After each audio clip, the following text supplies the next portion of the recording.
The Packers entered the 2025 season with an insane amount of hype.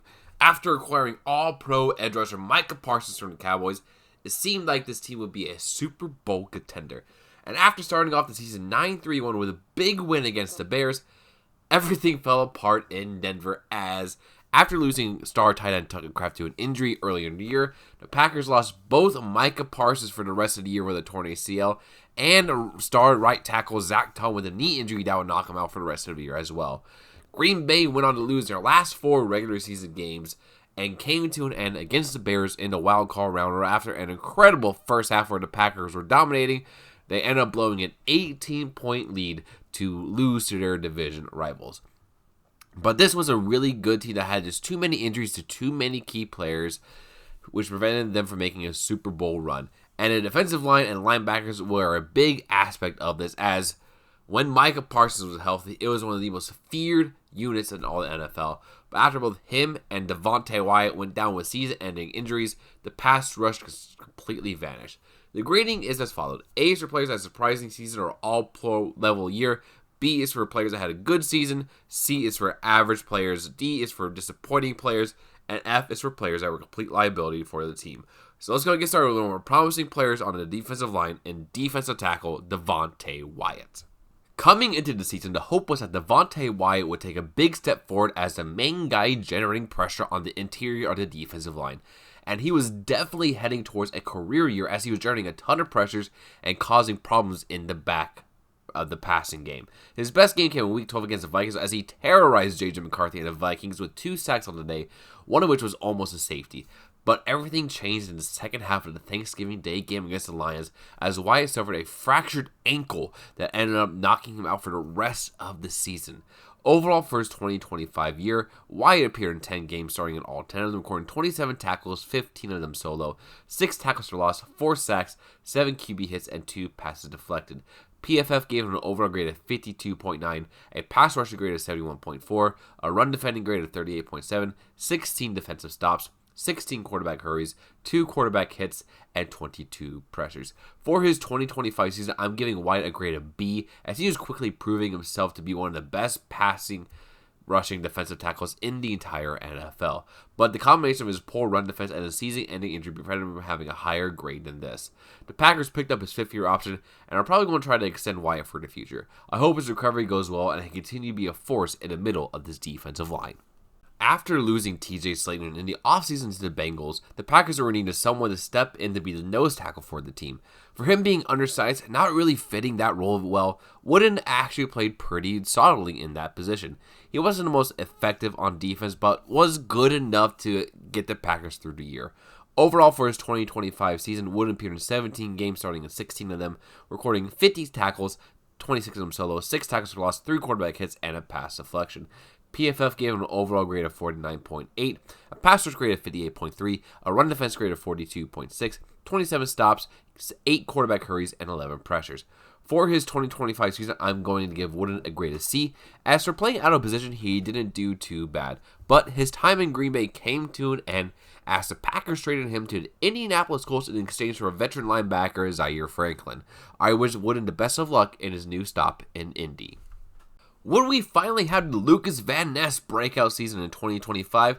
The answer to that was no, but not because of any fault of Lucas himself. After the acquisition of Micah Parsons, Van Ness would come into the year 3rd on the Packers' edge depth chart. But it seems that Van Ness has honestly become a very valuable member of this Packers team. Through the Packers' first 6 games, Van Ness was proving himself to be a very solid run defender, and in certain games having a ton of pressures on the quarterbacks, with his game against the Browns being particularly effective at 6 pressures according to PFF. But in the game against the Bengals, after a pretty strong start, Van Ness suffered a nasty foot injury that would knock him out in the next 6 games and severely limited him in his first 2 games back from the injury. He did bounce back and had a solid game against the Ravens and the Bears in the wildcard round, where he had a sack on Caleb Williams. Overall in 2025, Van Ness appeared in 9 games, starting in 2 of them, recording 19 total tackles, 12 of them solo, 3 tackles for loss, 7 quarterback hits, and 1.5 sacks. PFF gave him an overall grade of 75.5, a pass rushing grade of 68.5, a run defense grade of 72.1, 13 stops, 14 quarterback hurries, and 23 pressures. For his 2025 season, I'm giving Van Ness a grade of C+, as I really do believe he has turned a corner in his development, as when he was on the field, he was proven to be a really effective pass rusher. But that unfortunate injury delayed us from seeing what that growth could truly show. And with Rashawn Gary now being on the Cowboys, I fully expect Van Ness to step up in 2026 and be that number 2 guy next to Micah Parsons. The Packers' 4th-round rookie quickly endeared himself to the Packers faithful by being one of the few prospects still to be in attendance for Day 3 of the draft in Green Bay. But it would take him a bit to find his footing in the NFL. He was used sparingly in the first half of the season, only eclipsing double-digit snaps 3 times in the first 10 weeks of the season. But after injuries to both Lucas Van Ness and Micah Parsons, Sorrell got a lot more opportunity to show us what he can do. And he showed us that he is a high motor player, showed a ton of effort in the run game and as a pass rusher. His best game came in Week 18 against the Vikings, as he was a key part of the defense keeping that game close. Overall for 2025, Sorrell appeared in 14 games starting in one of them, recording 15 total tackles, 7 of them solo, 1 tackle for loss, 2 quarterback hits, 1.5 sacks, and 1 fumble recovery. PFF gave him an overall grade of 56.7, a pass rush grade of 54.1, a run defense grade of 61.2, 7 stops, 3 quarterback hurries, and 6 pressures. For his 2025 season, I'm giving Sorrell a grade of C, as he showed flashes of potential in his limited time on the field. 2026 should be a very promising season for the young pass rusher, as he's spending a ton of time working out with Micah Parsons in Texas. Reggie White, Charles Woodson. Those are 2 of the most impactful transactions in Packers history that transforms those defenses into Super Bowl winning units. And when GM Brian Gutekunst traded 2 first-round picks and Pro Bowl defensive tackle Kenny Clark to the Cowboys in exchange for perennial All-Pro edge rusher Micah Parsons, expectations for the Packers were astronomical. And Micah definitely lived up to the bargain, as he had this Packers defense and pass rush playing at a very high level. From his very first game in Green Bay, Parsons made his presence felt, as he was like a lion chasing a gazelle down and taking down Jared Goff. Often Parsons was Micah's finisher, where if they needed a big stop on defense, it was often Micah making the play.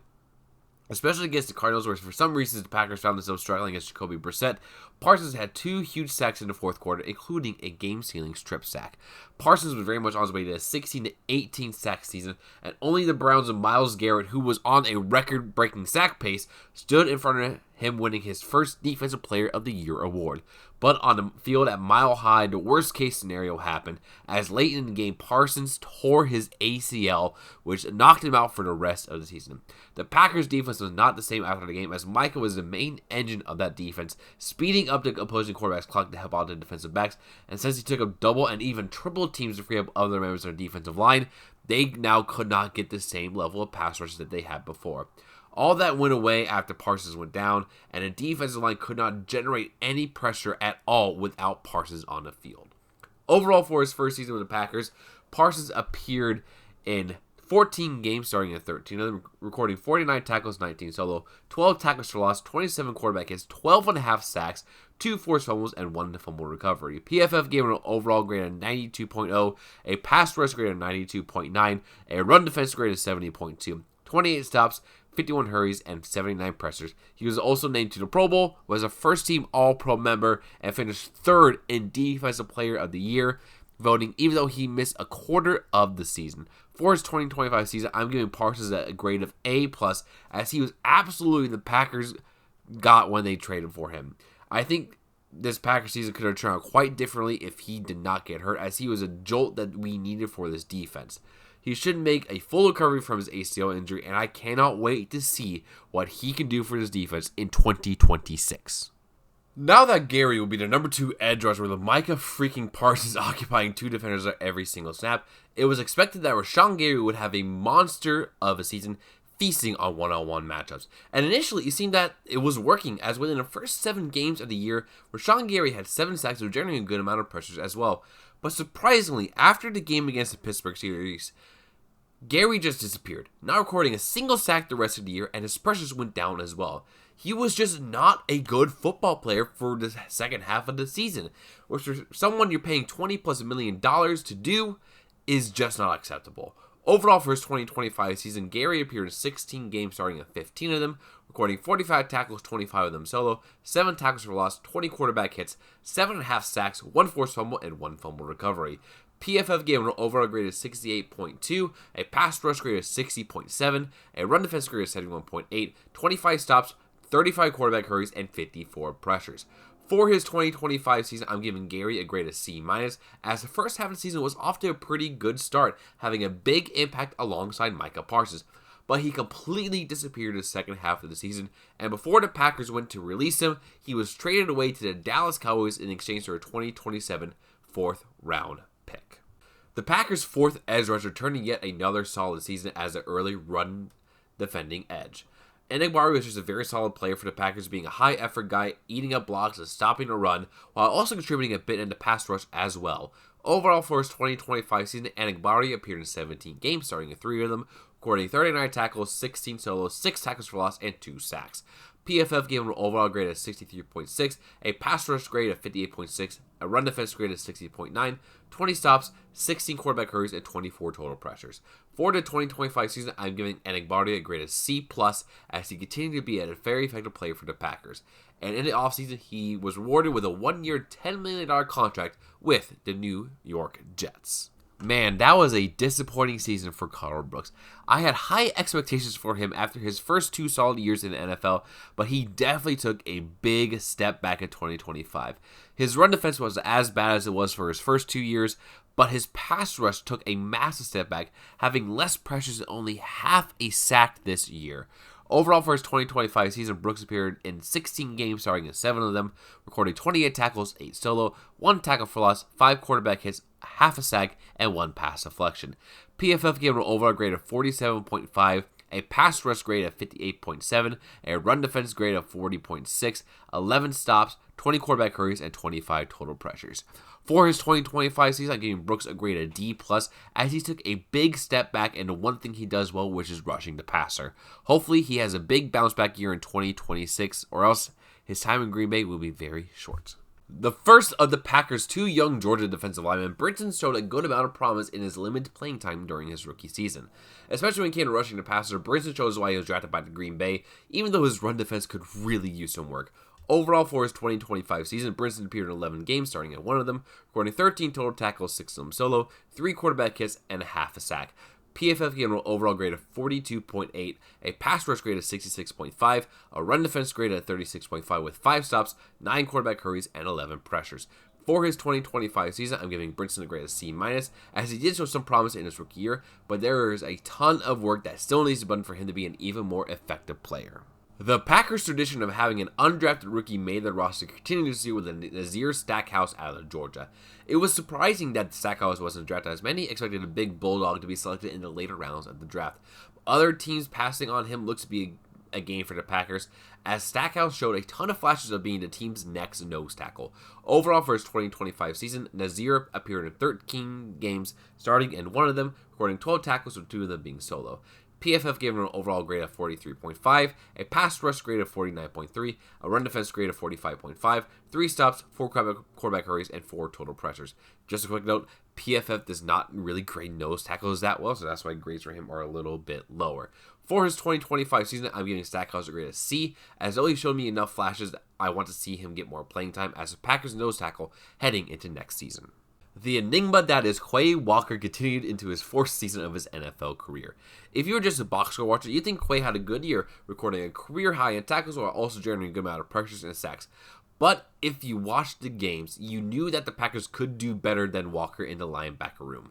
He was a massive liability in covers, often leaving big holes in the defense that opposing teams were able to exploit, and routinely would drop interceptions that would just hit him in hands that should have been caught. But it isn't all bad with Quay, as he has been a pretty solid tackler for the Packers, with him having a missed tackle rate of 7.1%, which is pretty solid for a linebacker. Overall, for his 2025 season, Walker appeared in 14 games, starting in all 14 of them, recording 128 total tackles, 58 of them solo, 8 tackles for loss, 7 quarterback hits, 2.5 sacks, and 5 passes defended. PFF gave him an overgrade of 48.5, a run defense grade of 54.5, a pass rush grade of 62, a coverage grade of 44.9, 44 stops, 12 total pressures, and a passer rating allowed of 120.8. For his 2025 season, I'm giving Walker a grade of D+, as he just didn't really show any sort of goal that justified the Packers extending him into the future. His lack of ability in coverage, which is so key in the modern NFL, is really holding him back, and the Packers did not re-sign him as he went on to join the Vegas Raiders on a long-term deal. Now that is the development that you like to see out of a linebacker. In his first season of his 2-year contract extension, McDuffie had one of the best seasons yet for him, improving in almost all aspects of his game. The big difference is that he cut his missed tackle rate in half, going from missing 10.6% in 2024 all the way down to 5.4% in 2025. He was also better in coverage as well and was just a very solid player for Green Bay. Overall, for his 2025 season, McDuffie appeared in all 17 games, starting in 12 of them, recording 92 total tackles, 47 of them solo, 3 tackles for loss, 3 quarterback hits, 1 sack, 1 interception, and 1 pass deflection. PFF gave him an overall grade of 69.4, a run defense grade of 69, a pass rush grade of 71.4, a coverage grade of 63.0, 28 stops, 8 pressures, and a passer rating allowed of 89.3. For his 2025 season, I'm giving McDuffie a grade of B, as he was just a really good linebacker for the Packers, producing the best season of his career.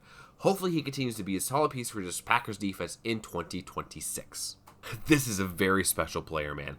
After an absolutely incredible rookie season where he finished top 6 in Defensive Rookie of the Year voting, even though he barely played in the first half of the season, we all had sky-high expectations for Edgerrin Cooper in 2025. And while he didn't quite reach our sky-high expectations, Cooper still proved that he's one of the best young linebackers in the league. The main difference was his lack of pass rushing this season, as he was only able to generate 12 pressures, which was the same as his rookie year where he only played in half the snaps as he did this year. But he was a very good sideline linebacker, as his speed makes him a very good run defender and able to cover a good amount of ground when he drops back into covers. The one main issue in his game is he does miss a good amount of tackles, as he posted a 12.9% missed tackle rate in 2025. Overall, for his 2025 season, Cooper appeared in 16 games, starting in all 16 of them, recording 118 total tackles, 63 solo, 4 tackles for loss, 3 quarterback hits, half a sack, 2 forced fumble, 1 fumble recovery, and 4 pass deflections. PFF gave him an overall grade of 75.7, a run defense grade of 69.0, a pass rush grade of 66.7, a coverage grade of 76.5, 45 stops, 12 pressures, a passer rating allowed at 94.1. For his 2025 season, I'm giving Cooper a grade of B+, as he continued to be a really, really good player for this Packers defense. I just hope in 2026, Jonathan Gannon will utilize Cooper more as a blitzer, as that is such a special part of his game.